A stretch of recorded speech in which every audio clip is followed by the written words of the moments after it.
Buenas tardes a todos, bienvenidos a Findes. Son las 18 horas del día 9 de noviembre. Damos inicio a la transmisión del webinar Relevancia de los criterios ESG para las organizaciones. Soy Emilio Villalobos, directivo de la Fundación, y les agradezco su participación en este evento. Quiero comentarles que el webinario está siendo grabado y a partir de mañana estará alojado en nuestro canal de YouTube para que lo puedan consultar cuantas veces lo consideren conveniente. Asimismo, quiero invitarlos a que nos den like y se suscriban al canal, en el cual encontrarán más de 350 webinars clasificados en diferentes áreas de conocimiento, todas ellas relacionadas con tópicos de interés, tópicos de actualidad en el ámbito de los negocios. El canal se denomina Cursos Findes y es de muy sencilla localización. Cursos Findes sin espacio y rápidamente lo localizarán. Me acompaña el profesor Sergio Gómez Nava, especialista en esta materia, quien conducirá el webinario y a quien cedo el micrófono, no sin antes invitarlos a que participen realizando sus preguntas, comentarios, sugerencias, y al término de la plática dispondremos de algunos minutos para atenderles. Sergio, buenas tardes. Muy bien, ¿Podemos iniciar, por favor? iniciamos muy bien. Muchísimas gracias. Gracias por su participación.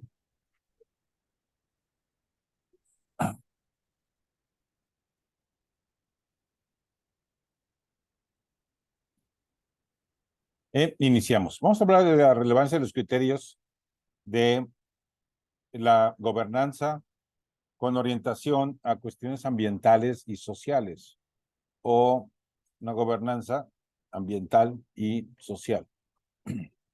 Entonces, ESG, lo primero que podemos cuestionarnos es qué significa y por qué es importante.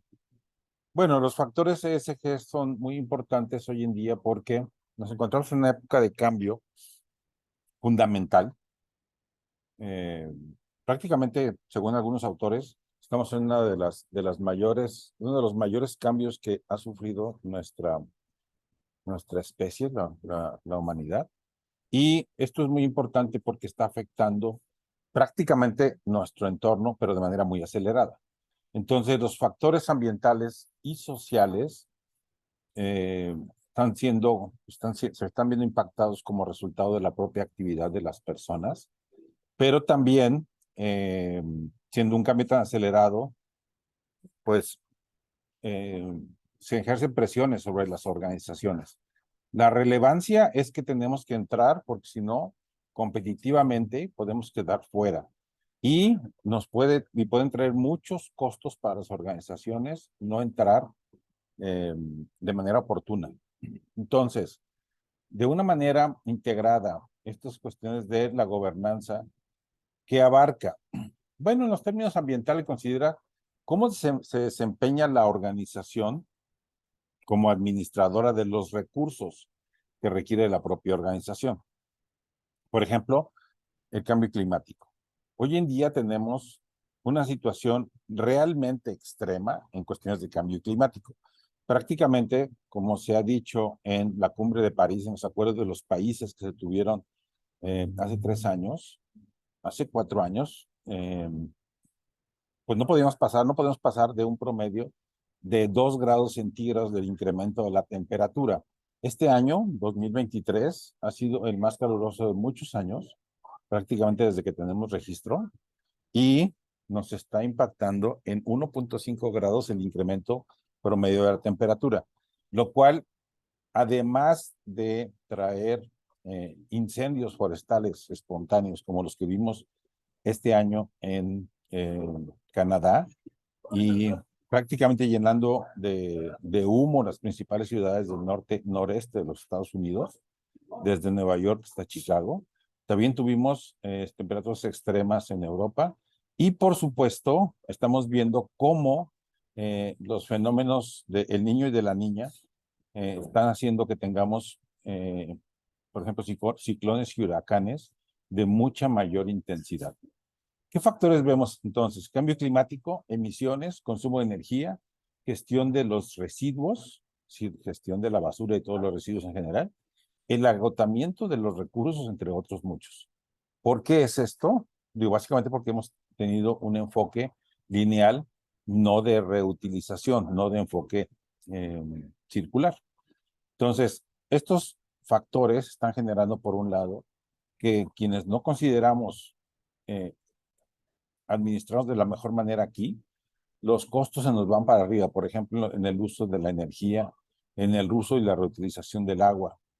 Pero además los factores sociales están generando muchas presiones en términos de equidad, diversidad e inclusión. Pero además se nos generan muchas oportunidades en estos términos. Y por supuesto en la responsabilidad que tienen las organizaciones como administradores de estos temas.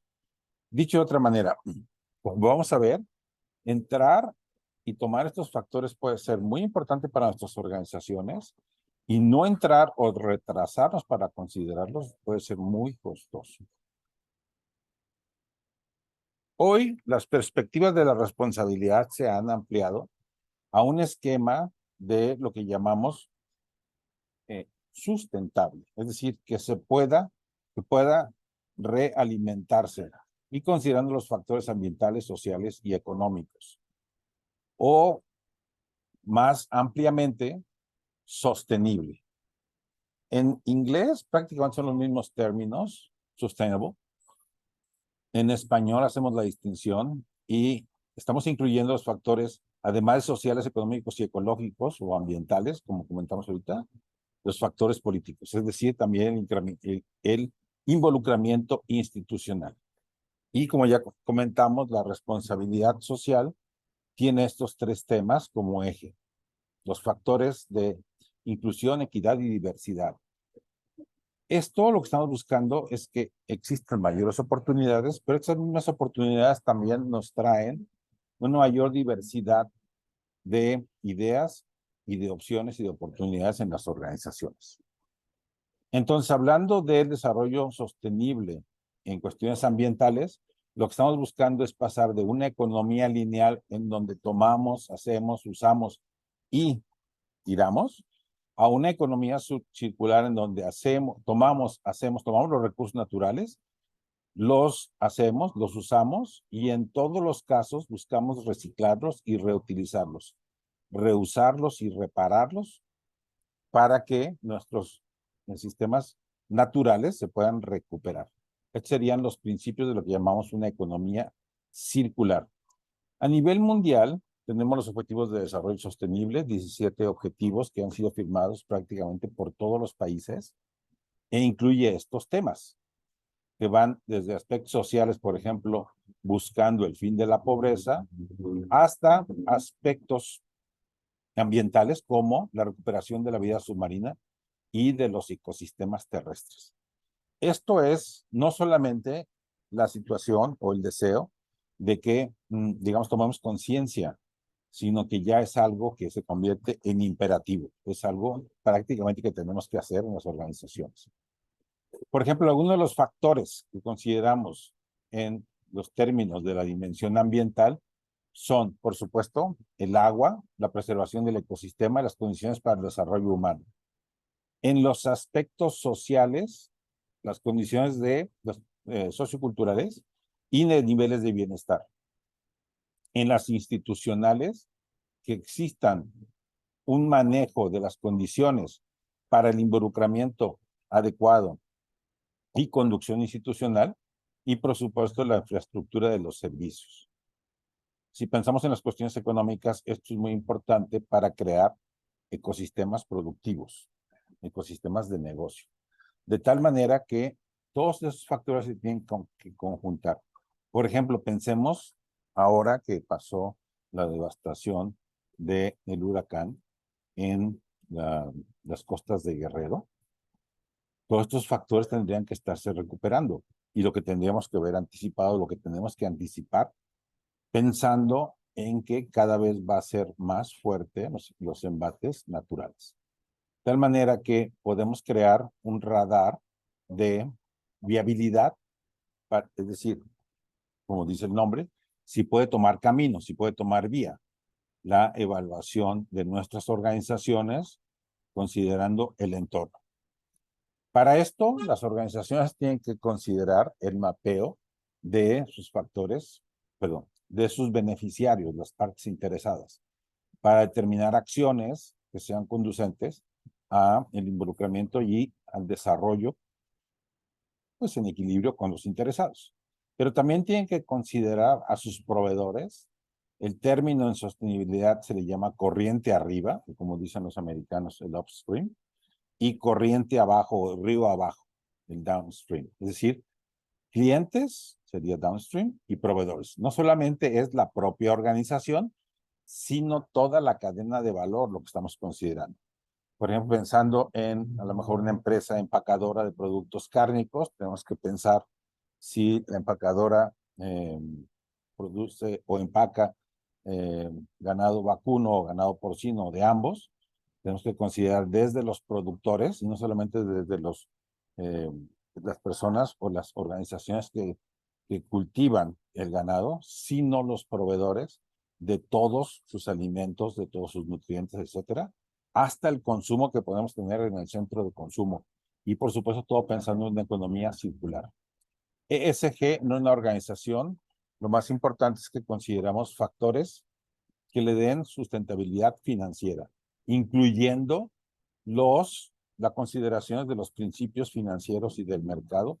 Esto es algo muy importante porque ESG se ha convertido en el principal factor de las estrategias de las organizaciones. Y como decíamos, no solamente por cuestiones de cumplimiento normativo o de supervivencia, sino por cuestiones también estratégicas para ganar ventajas competitivas. Y el gran motor o el gran motor de impulso para el ESG es las cuestiones financieras. ¿Por qué es esto? Bueno, básicamente porque durante muchos años se habían considerado solamente factores de mercado.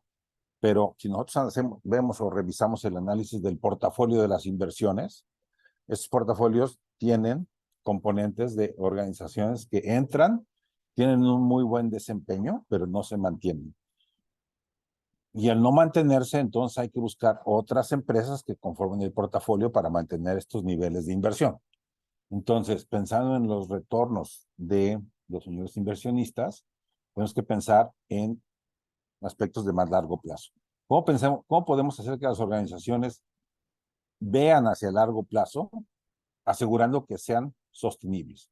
Y esto, entonces, nos hace que busquemos revisar cuál es su visión de largo plazo, cuál es el nivel de compromiso que tienen y cómo esto se refleja en propósitos hacia el mercado, hacia sus productos, hacia sus procesos, y no solamente en el proceso de producción, sino en el consumo de los propios insumos, por ejemplo, energía renovable.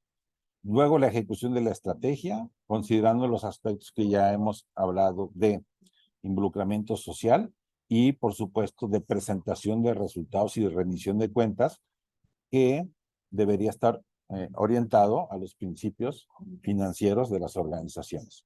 ¿Qué oportunidades nos da este enfoque financiero considerar estos factores?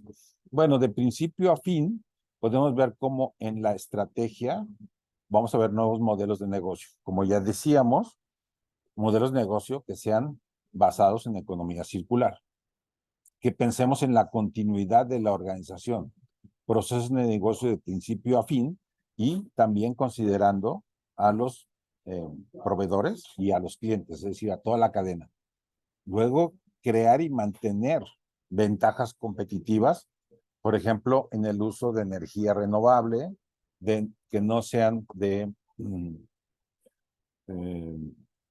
generadores o resultado de la generación de gases o creadores de gases de efecto invernadero, sino que sea energía limpia y más barata. Maximizar los recursos empresariales. Los recursos incluyen no solamente los materiales de los proveedores, sino también los aspectos del dinero, los recursos financieros, los recursos humanos, y aquí entra la parte social, por supuesto, y también el impacto de la organización en las comunidades y extenderlo hacia clientes y proveedores, como habíamos dicho. Es decir, abarca todo una estrategia o un replanteamiento de la estrategia de la organización pensando en el largo plazo, no en el corto plazo. Si nosotros revisamos los efectos que habíamos visto, los factores que habíamos visto al principio, y los revisamos contra la estrategia, empieza a hacer mucho más sentido de lo que habíamos visto. Esto se transforma entonces en modelos que consideren energías de fuentes renovables. Aquí sería la evaluación, ¿qué tanto es fuentes no renovables? ¿Qué tanto es de fuentes renovables? Aquí es qué tanto tenemos acceso y disponibilidad del agua. Lo contrario sería la escasez. ¿Qué tanto estamos impactando la reducción de gases de efecto invernadero? Por supuesto, la consideración de fenómenos meteorológicos extremos, como veníamos, y deterioro ecológico. Igual los aspectos de justicia social, bienestar, equidad, diversidad e inclusión, y fomentar la empleabilidad y la cultura de aprendizaje. Esto es muy importante porque, dado que nos encontramos en un cambio muy fuerte, impactado por tecnologías de la información y otras biotecnologías, entonces vamos a tener que reaprender muchísimas competencias laborales. Se estima que aproximadamente el 50% de nuestras competencias actuales las vamos a tener que reaprender. Y por supuesto, de altísimo impacto es el involucramiento de los inversionistas de las juntas de gobierno, es decir, de la gobernanza del gobierno corporativo, me refiero, no de el gobierno institucional o el gobierno de los países, sino el gobierno de las organizaciones. De tal manera que tengamos esta responsabilidad social se refleje en toda la organización. Oportunidades, por ejemplo, con el enfoque financiero, están hacia el crédito. Prácticamente los créditos que vienen hoy en día tienen que tener el componente sostenible hacia el portafolio, como decíamos, es decir, ahí donde invertimos nosotros, los componentes de la cartera, perdón, del portafolio, deben ser empresas todas sostenibles hacia largo plazo.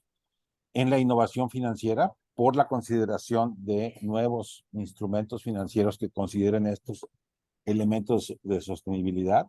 Desarrollo de talento, considerando los factores sociales, la transparencia y la comunicación que damos a nuestros clientes y proveedores, al mercado, la búsqueda de reducción de costos. Hablamos mucho de la energía porque es uno de los principales factores, pero hay reducciones prácticamente en las organizaciones, en las emisiones, en la reducción de la basura, en la participación en iniciativas globales, etcétera. Pero en el centro está la gestión de riesgos ESG, a tal grado que ha cambiado a partir de este año el marco regulatorio o el framework de COSO, que es el ambiente de control, y ahora incluye factores ESG.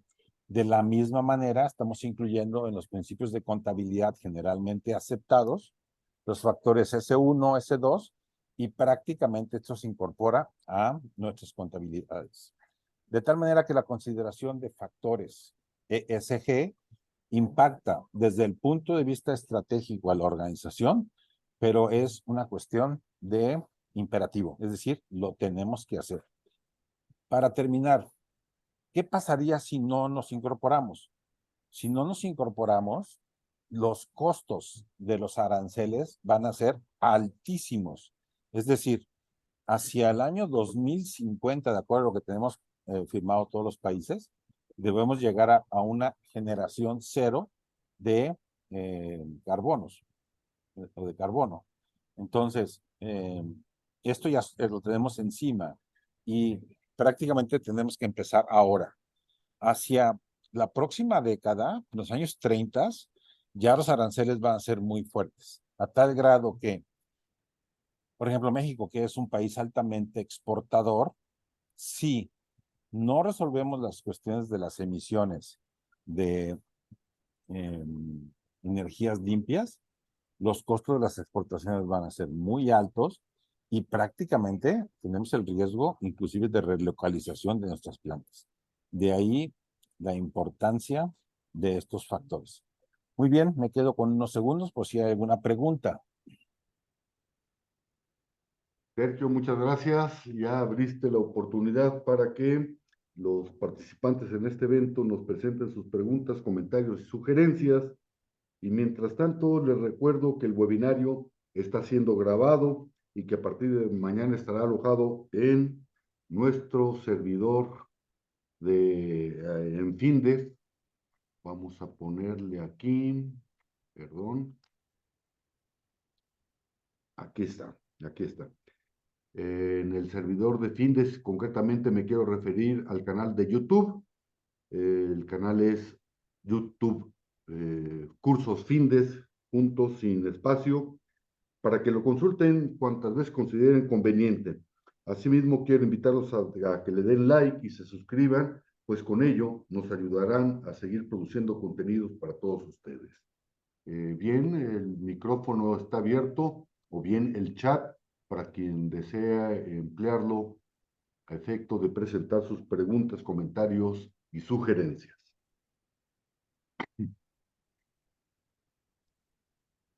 Sergio, vía correo electrónico nos pregunta Wendy, Sí. 50% de las competencias laborales las tendremos que reaprender. ¿A qué se refirió con ello?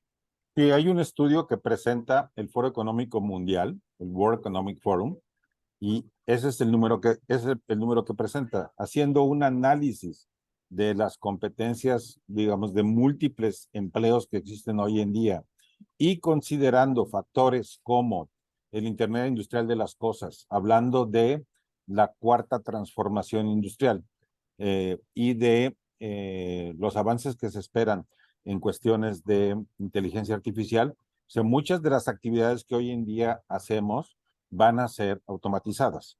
Y esto también por la cuestión, decía ahorita, de la Internet Industrial de las Cosas, me dirán, ¿qué significa? Pues una altísima automatización por la reducción de los costos de los robots, sobre todo los robots industriales, pero también de los robots de software. Los robots de software le llamamos bots. Entonces, muchos procesos van a ser llevados a cabo por la automatización de procesos de los robots o RPA, Robot Process Automation. Entonces, estos factores harán que muchas cuestiones las tendremos que ya no hacer los humanos y tenemos que, para poder agregar valor, hay una serie de líneas que se espera que sean los nuevos factores competitivos. No sé si respondí la pregunta. Sí, concretamente sí, de acuerdo.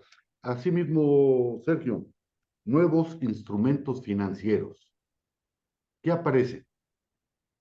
Bueno, hoy en día lo que viene como tendencia muchísimo es los criptoactivos. Eh, el gran quid, digamos, es la regulación. Una vez que entre en efecto la regulación, se va a extender mucho el uso de diversas criptomonedas, porque el costo de pues del manejo del dinero fiat, del dinero, por ejemplo, de dólares, de euros, hoy en día es muy alto y el costo financiero de las transacciones y de las comisiones bancarias es muy alto. Entonces, eso está trayendo nuevos instrumentos, por ejemplo, bonos verdes, ahora que estamos hablando de ESG, pero bonos verdes pensados con criptoactivos, sobre todo pensados con el uso de cadenas de bloques o blockchain. Y esto va a ser nuevos instrumentos financieros, sin lugar a dudas. Un poquito abundar, Sergio, sobre los RPA. Sí, el RPA o Robot Process Automation, es software que permite automatizar actividades, pues, eh, secuenciales, repetitivas, etcétera. Por ejemplo, algo donde un uso muy difundido es en los chats de las páginas web. La mayor parte de los chats son chatbots, es decir, ya no estamos interactuando vía chat con un humano, estamos interactuando con un bot. Todas las preguntas que le hacemos a un chat donde nos dice, hola, estoy disponible, ¿qué te puedo ayudar? Y le hacemos una pregunta, no estamos interactuando con personas. Entonces se está extendiendo muchísimo y pronto vamos a tener, ya lo hay, pero vamos a tener de manera extendida el uso de chats inteligentes, es decir, con el uso de inteligencia generativa. A eso se refiere. Bien, escenarios complejos los que vienen, don Sergio. No, de Bueno, muchas oportunidades. sí, ya lo creo. Bueno, el micrófono está abierto para quien quiera participar. comentar, alguna duda que nos quieran exponer. Bien, siendo entonces las 18 horas con 25 minutos del día 9 de noviembre, damos por terminado el desarrollo de este webinario. Los esperamos el próximo jueves 16 de noviembre, a las 18 horas, en el que abordaremos el tema de las 5 S, específicamente en funciones de mantenimiento. Gracias a todos ustedes por participar. Sergio, gracias, Sí, gracias. muchas gracias a todos. Gracias a todos ustedes. Hasta luego.